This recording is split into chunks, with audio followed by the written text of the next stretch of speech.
Finally, I'm free from that burden. Starting today, my parents are moving in with me at my house. When my parents passed away, my husband Scott demolished our family home and stood in front of its site. He blurted out, "Hurry up and bring the inheritance to our place." I stood there in shock and asked, "What are you talking about? Have you lost your mind?" At his words, I couldn't help but laugh. I realized what this was all about. "Why are you laughing? Don't you understand?" Scott and my in-laws looked at me puzzled. That's when I told them the truth. My name is Amy Jackson. I was born the eldest daughter of ordinary office worker parents. I have one brother, and we were a very normal family. I married Scott when I was 30, and we had 2 kids, balancing work and parenting. I suddenly found myself at 52. My son Eric and daughter Judy had grown up to be adults, each living on their own and starting their careers. Now was the time to relax with my husband. It was an ordinary life, but I was happy. I thought I would continue to age like this. But my simple life changed one winter day. My father was in a car accident and suddenly passed away. He was only 68 at the time. Our whole family was overwhelmed with grief, especially my mother, who was so depressed she couldn't even eat. "Mom, I know it's hard, but you have to eat," I told her again and again. "I know, but I just don't have the appetite. It feels like there's something stuck in my chest," she replied. My brother and I thought she was just emotionally distressed and watched her for a while. However, she rapidly lost weight. In just 3 weeks, worried, I took her to the hospital. The diagnosis from the doctor was shocking. Cancer. The cancer was advanced, and surgery wasn't an option. She had about a year left to live. I hadn't had the chance to really take care of my parents yet, when I thought I had lost my father. Now my mother is facing this illness.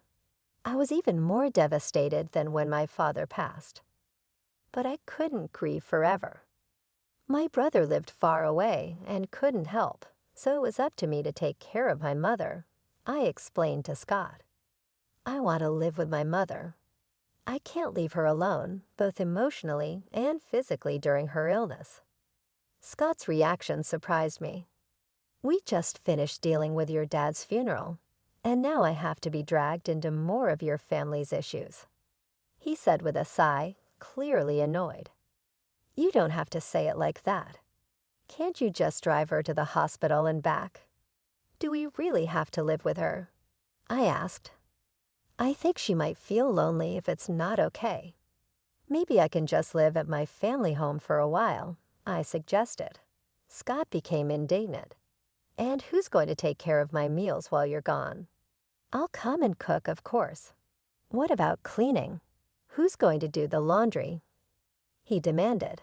I fell silent. I intended to do what I could, but I couldn't do everything as before. Being confronted with this reality hurts. If someone said I was being selfish for wanting to care for my mother, I wouldn't be able to argue back, I thought to myself. I'm sure my mother, being considerate, would say everything is fine as it is. But I really wanted to do something for my parents, I admitted. "Fine, but I'm not helping with anything," Scott grudgingly said to my silence. His attitude was arrogant, but he had ultimately agreed. "I'm sorry and thank you," I said, although I thought he was being awful. He had agreed to my wish. I suppressed my desire to argue back and thanked him. Despite the trouble, Scott and I started living with my mother at my family home. We had originally been living in a house provided by Scott's employer. Scott was an only child, and since his father really wanted us to live together, we didn't plan on buying our own home. Living in the company housing was more convenient for work, and the rent was only about $11,000 a month, so it wasn't a big burden. Now that we've moved to my family home, we don't have to pay that anymore, and we have more space, I reflected. Living together wasn't all bad for Scott. True to his word, Scott didn't help with anything, but I'm glad I could live with my mother. She seemed energetic, but she often felt weak and spent a lot of time lying down during the day. I prepared her meals, fed her, and managed her medication. It would have been impossible for her to do all that alone, I said, reflecting on those days. I'm sorry, Amy. Thank you. It's a big help that you're here with me, my mother said, expressing her gratitude. Many times she was unaware of the harsh words Scott had said about living together, so she was grateful to him too. One evening, after my mother had gone to bed and Scott returned home, I brought up the subject of my mother's treatment while serving dinner. I don't know what you want me to say. I told you I'm not helping with anything. Scott refused even to listen. I needed someone to vent to, someone to consult. All I wanted was for Scott to listen, I lamented. Even after 2 months, 3 months, Scott's attitude didn't change. He constantly complained about living together, acting as if he was doing a great favor, and his behavior became more obnoxious day by day. But I couldn't say anything against it. Between worrying about my mother and being considerate of Scott, I was becoming more stressed. Around the time of the 2-year prognosis, my mother's condition worsened rapidly, and she was hospitalized. 5 days later, she passed away. Although I had prepared myself mentally, I was devastated. My brother's family and my children came right away and helped a lot. But in times like this, you really want your spouse by your side. However, Scott was laughing and chatting with his parents in a corner, not helping with the funeral preparations at all. My brother had taken the lead role in the preparations, and somehow we got everything ready for the funeral. But Scott, who should have been sitting in the family section, was at the very back of the relative section. Scott, I want you to sit in the family section, I said. No, I'm fine here. I'm not a blood relative, after all, he replied.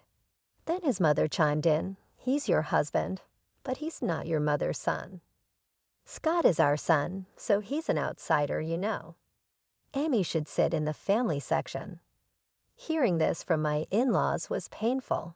I was left speechless. Where I come from, it's common for sons-in-law to sit in the family section at funerals, though this might vary by area. With Scott not in the family section, distant relatives started whispering, wondering if we had divorced. It's one thing for people to gossip, but all this could have been avoided if Scott had just sat there. Feeling a bit upset that Scott wasn't by my side, we still managed to see my mother off peacefully. After the funeral, my brother's family, my children, Scott, and his parents returned to my family home. Thank you for coming, especially at such a busy time, I sent to my in-laws, offering them some tea.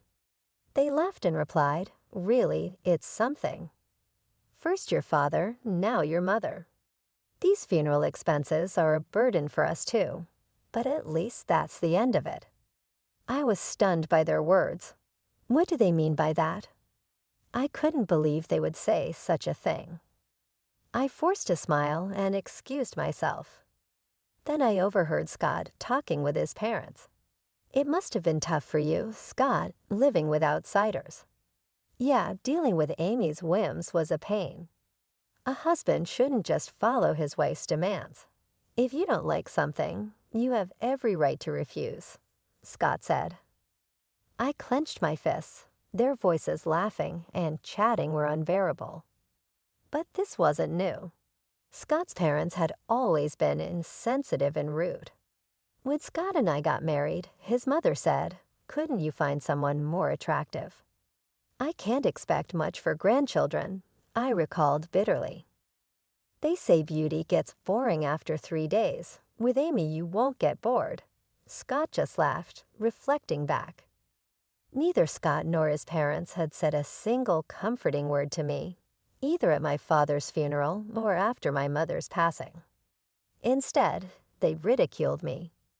I had felt sorry for imposing on Scott, but now I questioned his behavior as a person. I had been too concerned about Scott while just wanting to do right by my mother. I realized I shouldn't have felt so guilty towards Scott, especially since he wasn't supportive. Still simmering in anger, Scott and his parents continued to laugh and chat in another room. If my brother's family and my kids had heard them, they would have been upset, but fortunately, they were in the kitchen. I was relieved to be the only one who heard Scott and his parents' conversation. Then my mother-in-law spoke up. Amy, she called. Yes, I replied, startled. Can I have this? She asked. Holding my mother's purse, confused, I stammered. Oh, well, your mother won't be needing it anymore, right? Scott suggested, take it home. Maybe I'll just keep it, she said, holding up the purse and inspecting it. I couldn't believe her audacity, especially right after the funeral. I took the purse from her and said firmly, no, you can't. Her expression changed, not because of the purse, but because I, her daughter-in-law, stood up to her. Yet I stood my ground. We're not ready to sort through my mother's belongings yet. We'll distribute her keepsakes among the family later. My mother-in-law turned red with anger. What do you mean? Are you saying I'm an outsider? You said earlier at the funeral that even Scott was an outsider to my mother. How come Scott is an outsider, but your family isn't? I retorted. Hearing this, Scott and his father also turned red. What are you saying? Apologize to Mom. How disrespectful of a daughter-in-law to talk like that. Their commotion drew everyone from the other room. I didn't expect to be called an outsider after all the effort we put into attending the funeral. Let's go home, Dad, my mother-in-law shouted at me in front of everyone and stormed out of our house. For some reason, even Scott was angry and left with his parents. What happened? Did you really call your mother-in-law an outsider? Everyone asked me, having heard only her side taken out of context. It might have seemed like I was the one being harsh, but I explained the situation to everyone, and not a single person blamed me. Grandpa and Grandma should be more considerate of other people's feelings. That's just how Dad, Grandma, and Grandpa have always been. My children sided with me, but I still couldn't forgive those three. Scott hadn't come home for a while since that day, and I hadn't contacted him either. I didn't think I should be the one to apologize, and I wasn't sure if I could forgive him even if he did. But I knew things couldn't stay this way forever. Then one day, Scott came back. Welcome home, I greeted him, suppressing the anger that flared up at the sight of him. It's been tough, huh? His gruff words were an attempt at showing concern, and I was taken aback. Take the kids and go on a trip. It'll be a good change of scenery for you, he said, handing me travel vouchers. I was speechless. Instead, tears started to stream down my face. It might have been the kids' idea, but I was touched that Scott went along with it. I immediately contacted the kids to plan the trip. Really? Dad suggested this. It's surprising, isn't it? The kids were astonished by my proposal. It seemed like it really was a gift from Scott. I wonder if Dad feels bad about what happened, I said, laughing. I gratefully accepted the travel vouchers from Scott. I'll be off then. Yeah, take your time. Stay with the kids at their places too. Why not? Really, I can't be away that long. Don't worry about me. I'll relax at my parents'. Just enjoy yourself. With that, Scott sent me off. Judy was happy to have me visit, so before the spa trip, I stopped by her place and then Gary's. I hadn't been able to visit them while caring for my mother, so I helped out by cooking and freezing meals for them. Mom, you should relax. But thanks, this really helps, they both said, delighted to have my cooking at home. This opportunity was all thanks to Scott's suggestion. Then came the eagerly awaited spa trip. I spent a relaxing time at the hot springs with my children. The weariness from caregiving and the sorrow of losing my parents seemed to have healed quite a bit. I was away for almost a week, but both my kids returned to their homes with bright smiles. That was fun. We should thank Dad for once, true. Just this once, but I wonder if he's up to something. Judy jokes. Don't say that. Dad thought about us in his own way. I laughed when I returned home, planning to share the memories with Scott and start our life anew as a couple. I was speechless. What? The house is. I looked around in disbelief. Despite recognizing the location, the family home that should have been there was gone. Then out of nowhere, Scott appeared, followed by his parents. They were grinning at me, standing there dumbfounded. "Scott, what's going on?" I asked with the same sickening smile. Finally, I'm rid of that baggage.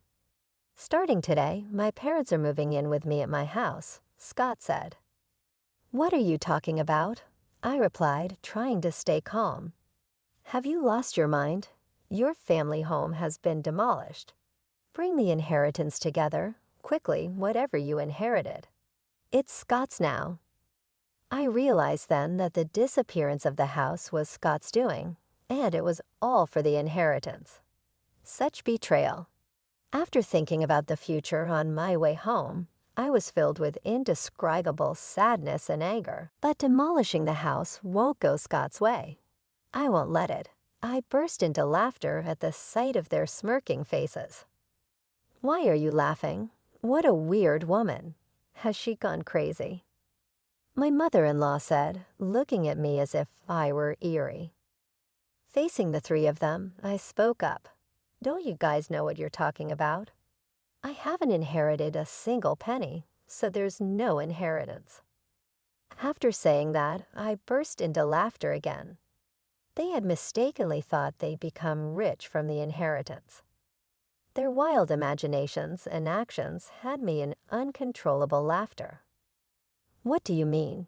Explain yourself," Scott demanded, but I kept my mouth shut. I felt no need to enlighten them.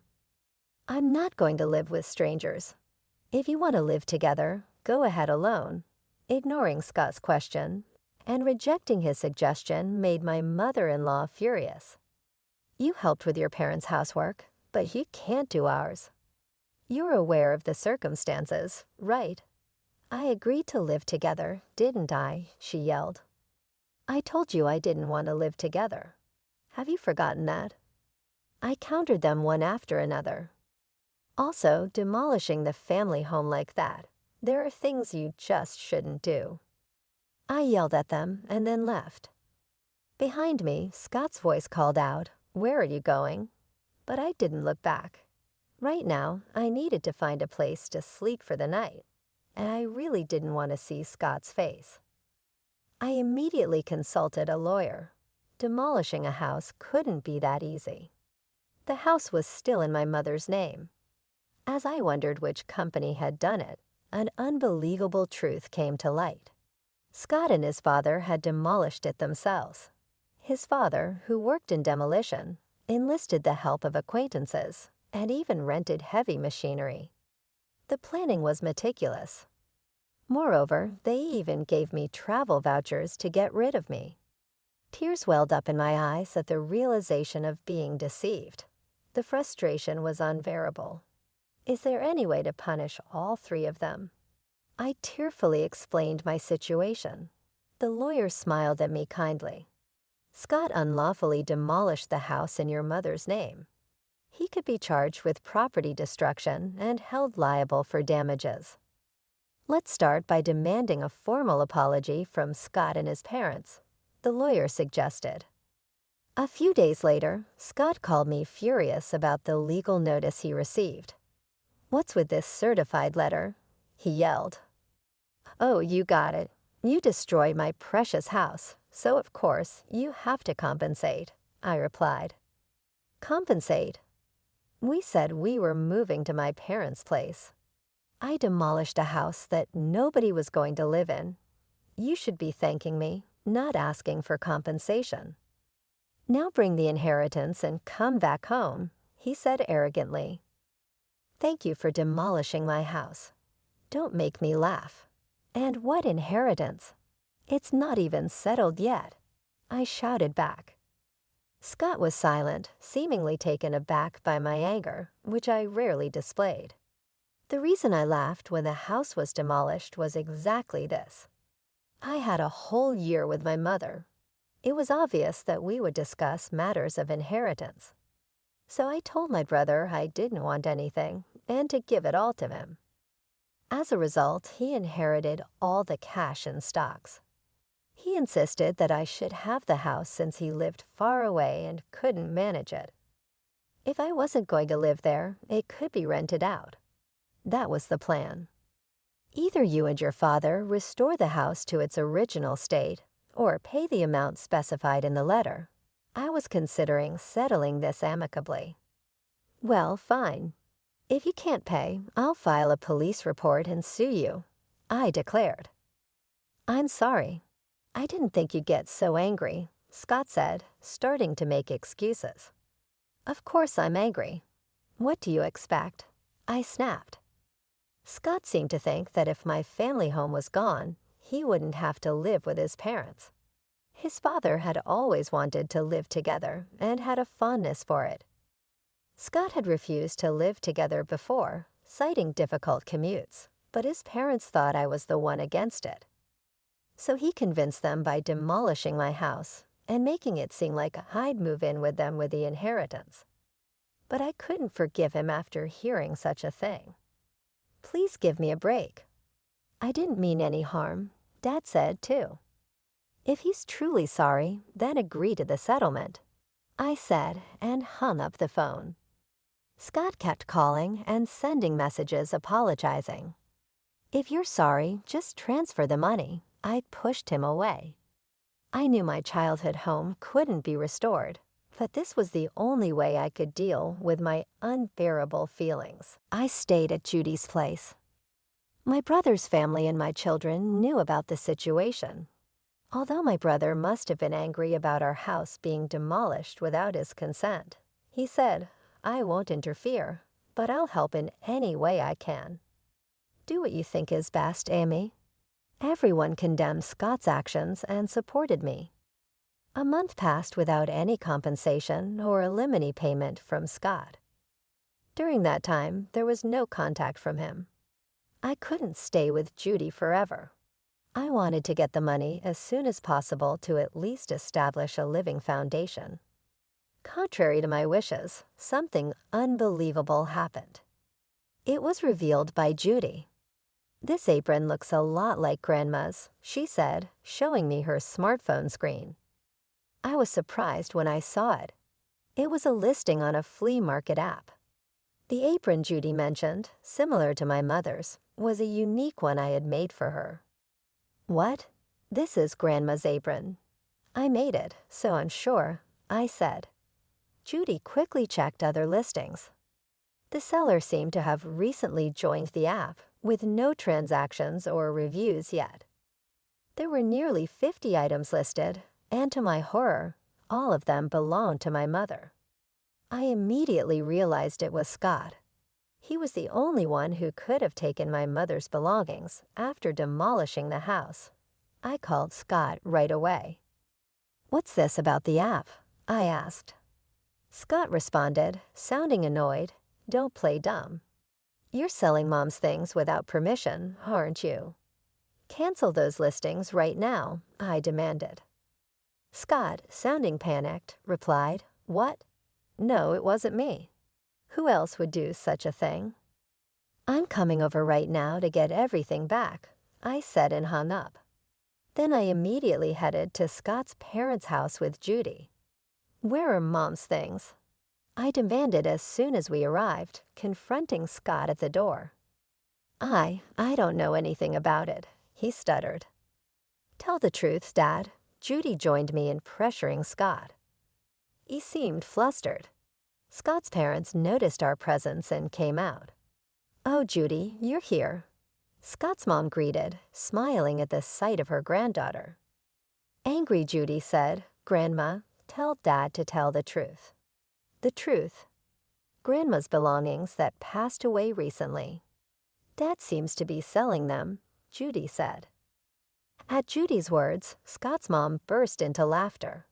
Scott is selling them. That's impossible. I am the one selling them. I felt my blood run cold.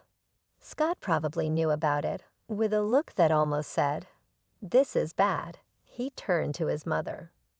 Despite Judy's shock, his mother cheerfully continued, "What? It's a lot of work, you know. I have to pack everything carefully and make sure the photos look good." She seemed oblivious to the fact that she was selling stolen goods. Chatting happily about the app, I struggled to restrain myself from lunging at her. "Canceled the listings."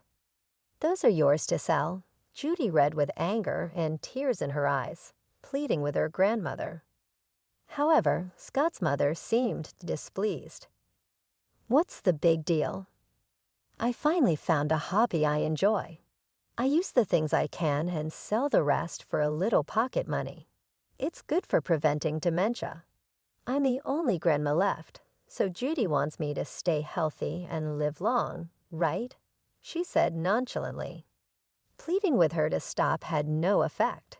There was no sign of remorse.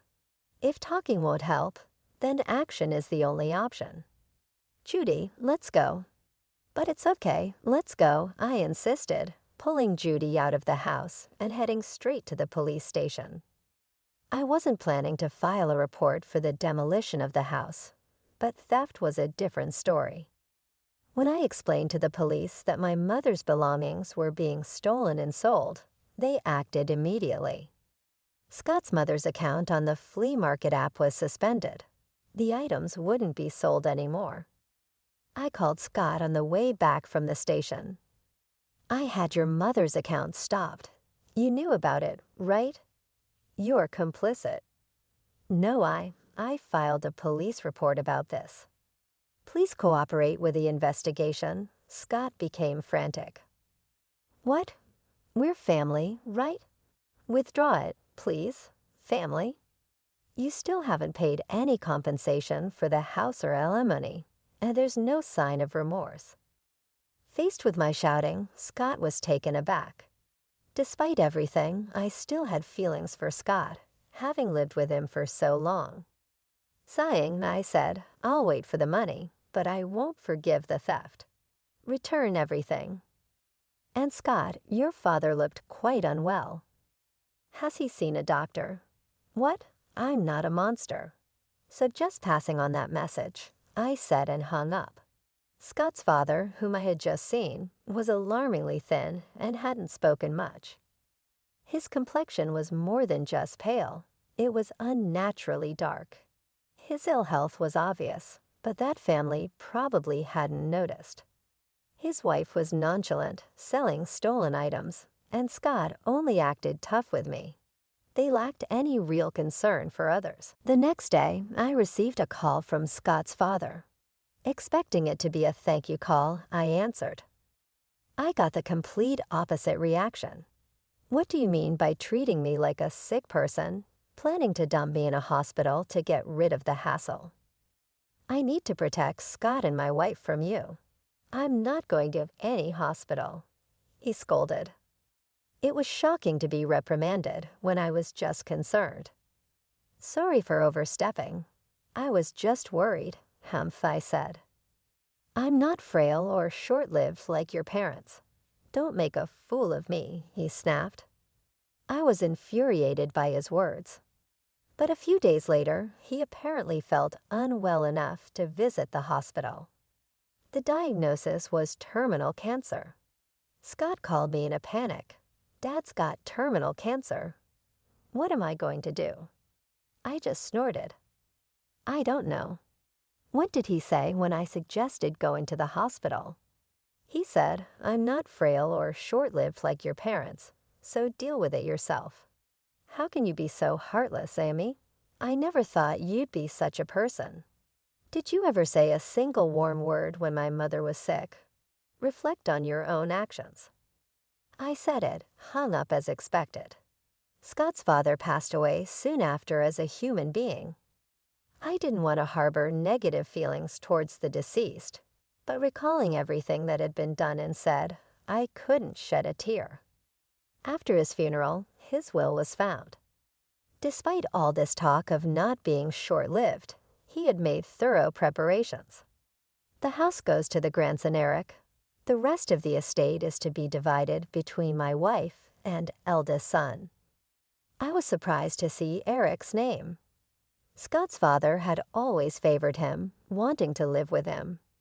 He must have wanted Eric to have the house even after his death.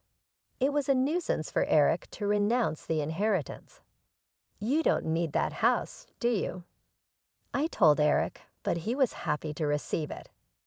Inheriting the house was more of a burden than a benefit due to inheritance tax. But if he was pleased, I had no right to say anything. Following the will, Eric inherited the house. He's our successor after all, she said. Well, that's not wrong. I felt a bit sad, as if Eric had been taken from me. Then something unbelievable happened. Come over to our house. Scott's call prompted me to head straight to his parents' house. When I arrived, I saw Scott's mother and Scott himself standing in front of their house, stunned just like I once had been. The site was filled with heavy machinery and trucks labeled with demolition company names. Workers were tearing down their house right before our eyes. What's going on? It's my house. I can do what I want with it, Eric said, appearing from somewhere, looking satisfied as he watched the demolition.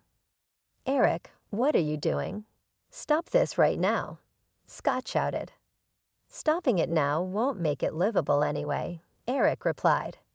Scott's mother and Scott were begging Eric, but Eric just laughed. Did you forget what Grandpa and Dad did to Mom? Grandma, you were awful to Mom too, right? Did you apologize? Eric's smile turned into a sharp glare at Scott's mother and Scott.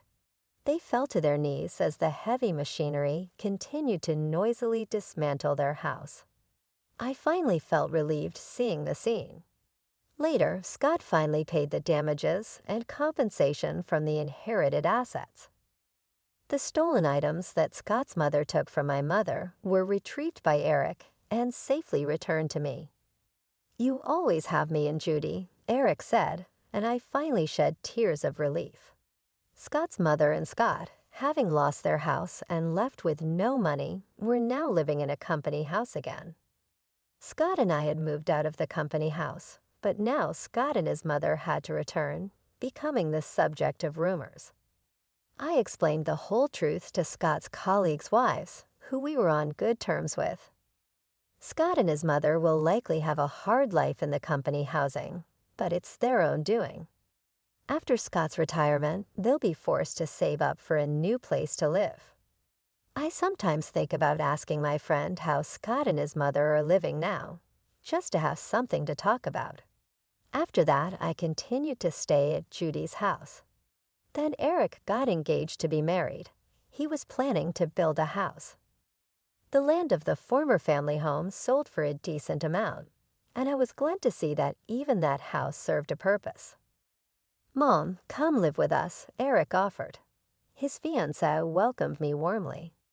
Since I couldn't keep relying on Judy, who lived alone indefinitely, I decided to take Eric up on his offer. I am thinking of living happily with my new family, determined not to become a mother-in-law like my own mother-in-law.